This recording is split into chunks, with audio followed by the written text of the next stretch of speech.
கர்த்தருக்கு ஸ்தோத்திரம்.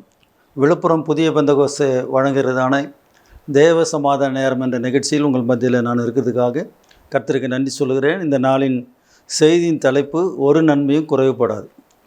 சங்கீதம் புஸ்தகம் 34 10 இப்படியாக சொல்லுகிறது, சிங்கக்குட்டிகள் தாட்சியடைந்து பட்டினியாக இருக்கும், கர்த்தரை தேடுகிறவர்களுக்கோ ஒரு நன்மையும் குறைவுபடாது. இந்த காட்டில் இருக்கிற சிங்கமானது அது எல்லாவற்றுக்கும் ராஜாவாக இருக்கும்.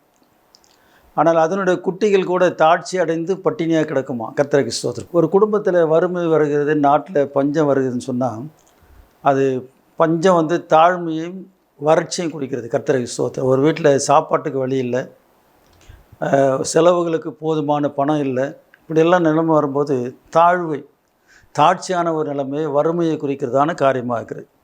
இங்கே வசனத்தில் அப்படி தான் சொல்லப்பட்டிருக்கிறது. 10ஆம் வசனத்தில், சிங்கக்குட்டிகள் தாட்சி அடைந்து பட்டினியாக இருக்கும், கர்த்தரை தேடுவர்களுக்கோ ஒரு நன்மையும் குறைவுபடாது.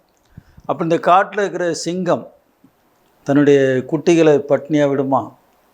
அது எப்படியாயிலும் ஆகாரம் கொண்டு வந்து பிள்ளைகளை போஷிக்கும். கர்த்தருக்கு ஸ்தோத்திரம்.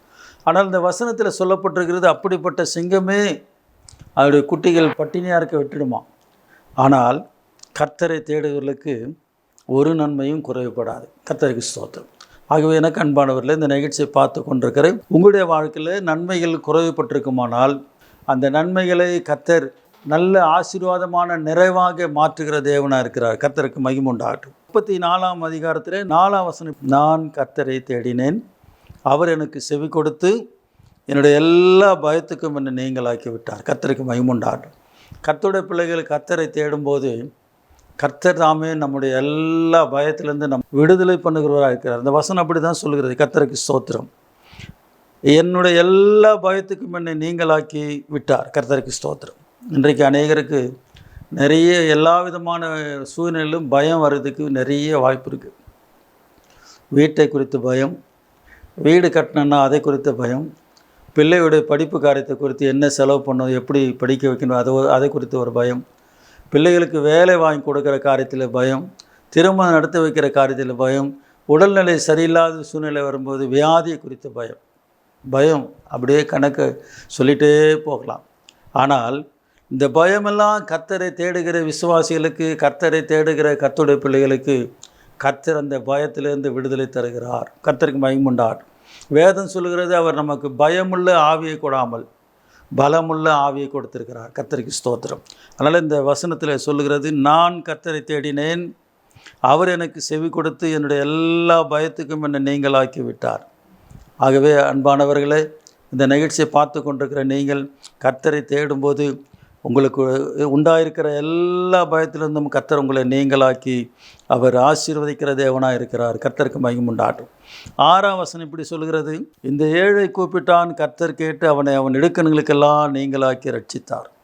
பொதுவாக ஏழைகள் கூப்பிடுகிறது சமுதாயத்தில், கிராமத்தில், ஊரில் ஒரு ஏழ்மையான ஒரு மனுஷன் கூப்பிடுவானானால், ஒரு காரியத்தை சொல்லுவானானால் அதை கேட்கறதுக்கு ஆட்கள் இருக்க மாட்டாங்க, அதை யாரும் கவனிக்க மாட்டாங்க. அதை கவனித்து செவி கொடுத்து அவனுடைய காரியத்தை யாரும் விசாரிக்க மாட்டார்கள். ஆனால் ஆண்டவருடைய பிள்ளைகளாகி நமக்கு ஆண்டவர் நல்ல அருமையான வசனம் சொல்லுகிறார். தாவீது மூலமாக சொல்லுகிற வார்த்தை, இந்த ஏழை கூப்பிட்டான், கர்த்தர் கேட்டு அவனை அவன் இடுக்கண்களுக்கெல்லாம் நீங்களாக்கி ரட்சித்தார். ஆகவே எனக்கு அன்பானவர்களே, நம்முடைய இடுக்கத்தை கர்த்தர் மாற்ற வல்லவராக இருக்கிறார். நம்முடைய பயத்தை நீக்க வல்லவராக இருக்கிறார். நம்முடைய பயத்திலிருந்தும் நம்மை விடுவிக்கவும், நம்முடைய எல்லா விதமான நெருக்கத்திலிருந்தும் இடுக்கத்திலிருந்தும் நம்மை நீங்களாக்கி ரட்சிக்கவும் ஆண்டவராகிய இயேசு இன்றைக்கு போதுமானவராக இருக்கிறார்.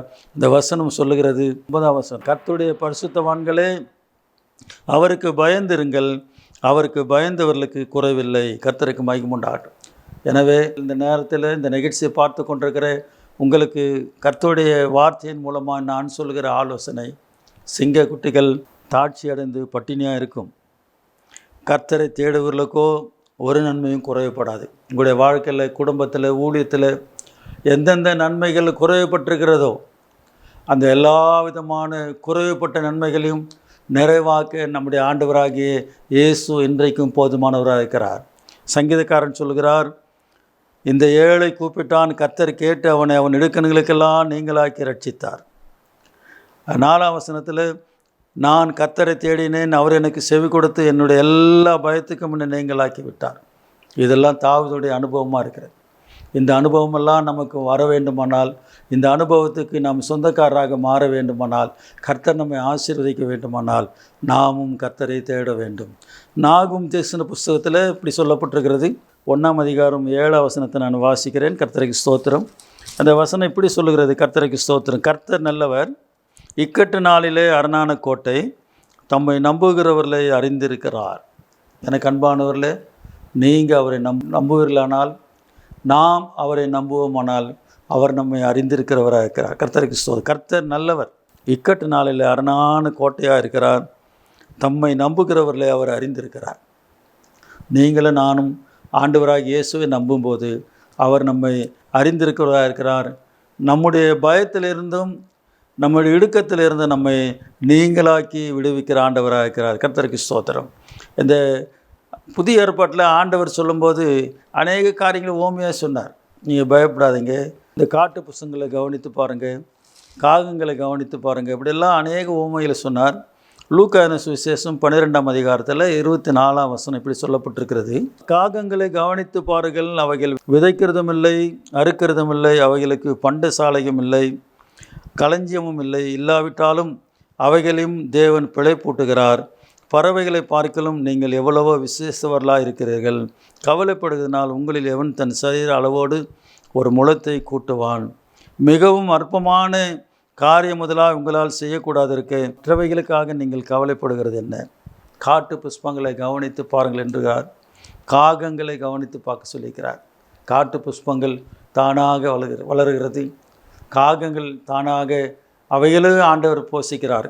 இவைகளை பார்க்கலாம் நாம் விசேஷமானவர்கள் என்று ஆண்டவர் சொல்லுகிறார். கர்த்தருக்கு மகிமுண்டார். இந்த 24ஆம் வசனத்தில் நீங்கள் எவ்வளவோ விசேஷங்களாக இருக்கிறீர்கள், கவலைப்படுகிறதுனால் உங்களில் எவன் தன் சரீர அளவோடு ஒரு முழத்தை கூட்டுவான்? மிகவும் அற்பமான காரியம் முதலாக உங்களால் செய்யக்கூடாது இருக்க மற்றவர்களுக்காக நீங்கள் கவலைப்படுகிறது என்ன? புஷ்பங்கள் எப்படி வளர்கிறது என்று கவனித்து பாருங்கள். அவைகள் உழைக்கிறதும் இல்லை, நூற்கிறதும் இல்லை என்றாலும் சாலமோன் முதலாய் தன் சர்வ மகிமையிலும் அவைகளில் ஒன்றை போலாகிலும் உடுத்தியிருந்ததில்லை என்று உங்களுக்கு சொல்கிறேன். இப்படி இருக்க அற்ப விசுவாசிகளே, இன்றைக்கு காட்டிலிருந்து நாளைக்கு அடுப்பில் போடப்படுகிற புல்லுக்கு தேவன் விதமாய் உடுத்து வித்தால் உங்களுக்கு உடுத்து வைப்பது அதிக நிச்சயம் அல்லவா? ஆகையால் எண்ணத்தை உண்போம் எண்ணத்தை கொடுப்போம் என்று நீங்கள் கேளாமலும் சந்தேகப்படாமலும் இருங்கள். கர்த்தருக்கு மகிமுண்டார்.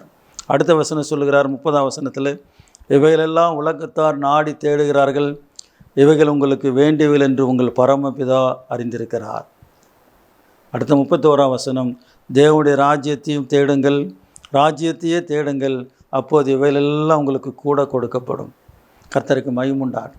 சிங்கக்குட்டிகள் திரும்ப அந்த வசனத்தை ஞாபகப்படுத்துகிற தாட்சி அடைந்து பட்டினியாக இருக்கும். கர்த்தரை தேடுவர்களுக்கோ ஒரு நன்மையும் குறைவுபடாது. ஆக உங்கள் குடும்பத்தில், உங்கள் தனிப்பட்ட வாழ்க்கையில், உங்கள் வீட்டில், உங்கள் ஊழியத்தில் எந்தெந்த நன்மைகள் குறைவுபட்டிருக்கிறதோ அந்த நன்மைகளெல்லாம் கர்த்தர் நிறைவாக ஆசீர்வாதமாக மாற்ற வல்லவராக இருக்கிறார்.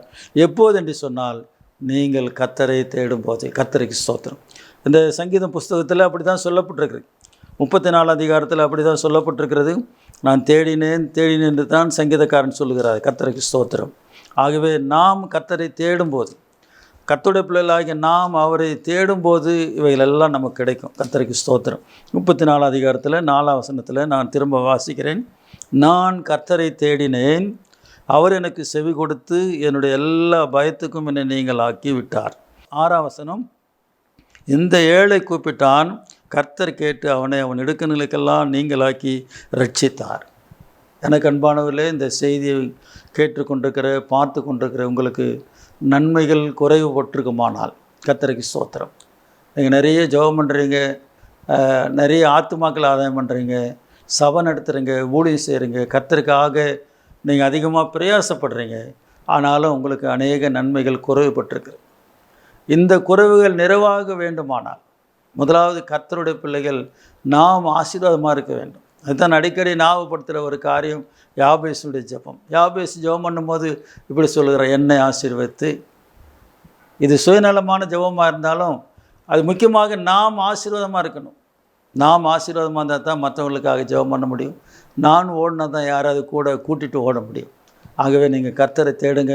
உங்களுடைய எல்லா ஆசீர்வாதமும் எல்லா நன்மைகளையும் கர்த்தர் உங்களுக்கு கூட்டி அதிகமாக கொடுக்க வல்லவராக இருக்கிறார். நாம் ஜெபம் பண்ணோம். ஆண்டவரே, இந்த நிகழ்ச்சியை பார்த்து கொண்டிருக்கின்ற அருமையான தம்முடைய பிள்ளைகளுக்காக ஜெபிக்கிறோம். ஆண்டவரே, நாங்கள் உம்மை தேடும்போது எங்களை எல்லா பயத்துக்கும் நீங்களாக்கி விடுகிறீர். எங்களை இடுக்கணுங்களுக்கெல்லாம் நீங்களாக்கி ரட்சிக்கிறீர். உமக்கு ஸ்தோத்திரம். நாங்கள் உம்மை தேடும்போது நாங்கள் எதிர்பார்க்குற எல்லா காரியத்தையும் அதிகமாக செய்கிற தேவனாக்கிறதுக்காக ஸ்தோத்திரம். நம்முடைய பிள்ளைகளுக்கு கர்த்தர் நிறைவான பலனை தருகிறார். இயேசுவின் நாமத்தில் பிதாவே, ஆமென். கர்த்தர் உங்களை ஆசீர்வதிப்பாராக. கர்த்தருக்கு ஸ்தோத்திரம். பாதைகளில்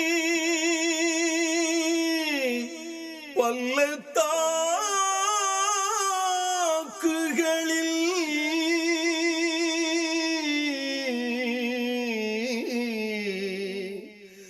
கடந்து வர கர்த்தர் உதவி செய்தார்.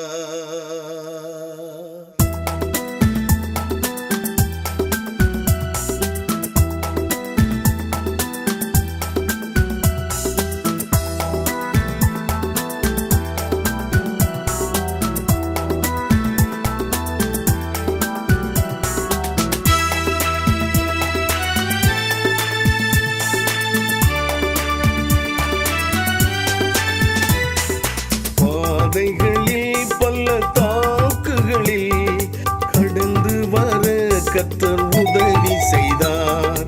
பாதைகளில் பள்ளத்தாக்குகளில் கடந்து வர கர்த்தர் உதவி செய்தார். அவர் சமூகம் நம் முன் சென்றதால் சேதம் இன்றி காத்து கொண்டார். அவர் சமூகம் நம் முன் சென்றதால் சேதம் இன்றி காத்து கொண்டார். சேதம் இன்றி காத்து கொண்டார்.